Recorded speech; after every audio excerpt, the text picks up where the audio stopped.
Би Маша багын талаар ярих болно. Бичлэгэндээ орцгой лапсабскрайб дараарай. Нүг Маша багаа гэдэг аймгийн төв. Маша ингээд аав ээжтэйгээ ингээд аялж исэн юм. Тэгээд аялж байгаад гүүрийн цусмар замаар явж байгаад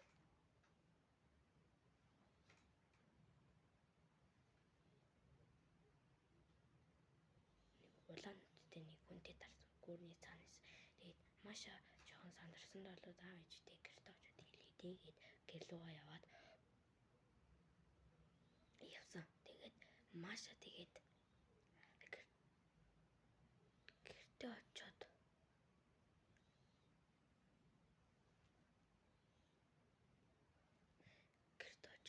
унтах гэсэн чинь зонхныхын цаана нэг улаан нүдтэй хүн зөөсч исэн. Аав ээжигээ дуудсан чинь аав ээж хоёр нэрээд аав нь гарахаар болоод аав нь буцаж орж ирээгүй.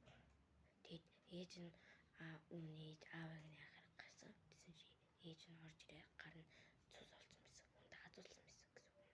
Аав нь нацсан байсан яг үнтэй. Аав нь улаан нүдтэй чөтгөр болсон байхгүй. Чөтгөр болсон. Тэгээд Маша ээж нүг өсөөд ингээд ээж хэлсэн чи ээж нь хоёр хүүхнөө дагуулад доошоо хонгол руу орж хоёр хүндээ хоол авчирхаар болоод ээж нь ирсэн чинь нэг гарн тасарсан байсан. Тэгээд ээж нүг аав хоёр улаан нүдтэй хүн чинь алаа хийсэн. Маша дүүтэйгээ үлдээд Маша өөрөө үгсэн. Түүн ганцаараа үлдээж Машагийн дүү мас үгсэн.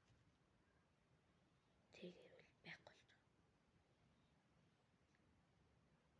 Дараагийн бичлэгээ хэлмээр голтоор комментэн төгөлтэйгээр баярлалаа.